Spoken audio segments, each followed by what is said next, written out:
حضرت علی رضی اللہ تعالیٰ عنہ آپ کے پاس ایک مکاتب غلام آیا۔ مکاتب اس غلام کو کہتے تھے جس نے اپنے آقا کے ساتھ ایک معاہدہ کر لیا ہوتا تھا کہ میں آپ کو اتنی رقم دے دوں گا، اتنے عرصے میں جب یہ رقم میں آپ کو دے دوں گا قسطوں میں یا تھوڑی تھوڑی کر کے، تو اس وقت میں آزاد ہو جاؤں گا۔ تو اس کو کہتے تھے مکاتب غلام۔ تو حضرت علی کے پاس اس طرح کا ایک مکاتب غلام آیا، آگے کہنے لگا کہ میں نے اپنے آقا کے ساتھ اس طرح معاہدہ کیا تھا اور وہ رقم اب میں ادا نہیں کر سکتا، میں اسے عاجز آ گیا ہوں۔ تو حضرت علی نے اسے فرمایا کہ کیا میں تمہیں ایسے کلمات نہ بتاؤں جو مجھے حضور صلی اللہ علیہ وآلہ وسلم نے سکھلائے ہیں، اگر تم ان کو پڑھو گے تو تمہارے اوپر احد پہاڑ کے برابر بھی قرض ہوگا تو وہ بھی اتر جائے گا۔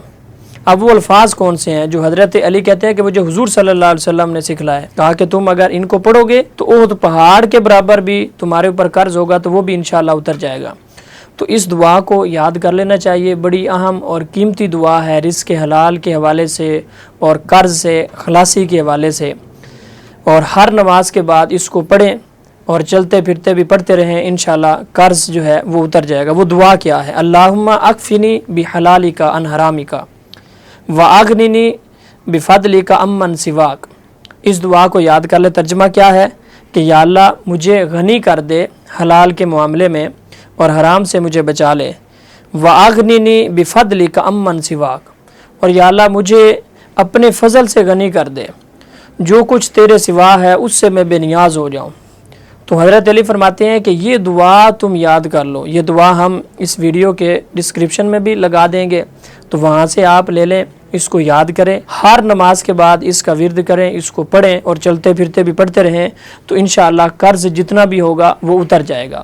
ایک اور دعا ہے حضرت ابو سعید خدری رضی اللہ تعالیٰ عنہ، آپ کہتے ہیں کہ حضور صلی اللہ علیہ وآلہ وسلم ایک مرتبہ مسجد نبوی میں تشریف لے کر گئے، تو وہاں پہ ایک انصاری صحابی بیٹھے ہوئے تھے جن کا نام ابو امامہ تھا۔ تو آپ نے ان سے پوچھا کہ اے ابو امامہ، میں تمہیں اس وقت مسجد میں دیکھتا ہوں، اس وقت تو کسی نماز کا ٹائم نہیں ہے، اور وہ پریشان بیٹھے ہوئے تھے۔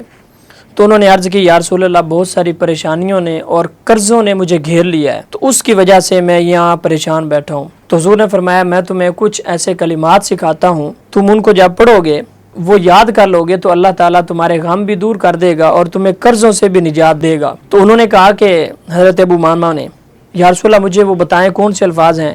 تو آپ نے یہ دعا بتائی اور فرمایا کہ ان کو صبح و شام پڑھا کرو، اللہ تعالیٰ تمہارے غم بھی دور کر دے گا اور تمہیں قرضوں سے بھی نجات دے گا۔ تو یہ دعا بھی ہم ویڈیو کے ڈسکرپشن میں لگا دیں گے۔ تو یہ دو دعائیں بڑی اہم اور بڑی قیمتی ہیں جو حضور صلی اللہ علیہ وآلہ وسلم نے بالخصوص وہ شخص جو مقروض ہو اس کے لیے بتائی ہیں۔ یہ دعا اس کے الفاظ کیا ہیں؟ اللہم انی اعوذ بک، یا اللہ میں تجھ سے پناہ مانگتا ہوں، من الہم والحزن، میں فکر اور غم سے تیری پناہ میں آتا ہوں، واعوذ بک من العجز والکسل، اور کم ہمتی اور سستی سے پناہ مانگتا ہوں، واعوذ بک من الجبن والبخل، اور بزدلی اور بخل سے یا اللہ میں تیری پناہ مانگتا ہوں، واعوذ بک من غلبۃ الدین، اور یا اللہ میں قرضے کے غلبے سے تیری پناہ مانگتا ہوں، وقہر الرجال، اور لوگوں کے ظلم و ستم سے۔ تو یہ دو وہ دعائیں ہیں جو حضور صلی اللہ علیہ وآلہ وسلم نے دو مختلف صحابہ کو بتائیں، حضرت علی کو ایک سکھلائی، اور حضرت علی فرماتے ہیں کہ جو پہلی دعا میں نے آپ کے سامنے پڑھی ہے کہ یہ اتنی عظیم دعا ہے، اگر اس کو تم پڑھو گے تو تمہارے اوپر احد پہاڑ کے برابر بھی قرض ہوگا تو وہ انشاءاللہ اتر جائے گا۔ اور دوسری یہ دعا جو حضور صلی اللہ علیہ وآلہ وسلم نے حضرت ابو امامہ انصاری صحابی کو بتائی، کہا کہ یہ دعا تم پڑھو اور اس کا ورد کرو تو اللہ تعالیٰ تمہارے غم بھی دور کر دے گا اور تمہیں قرضوں سے بھی نجات دے گا۔ تو اللہ تعالیٰ جتنے بھی مقروض ہیں سب کو قرضوں سے نجات عطا فرمائے۔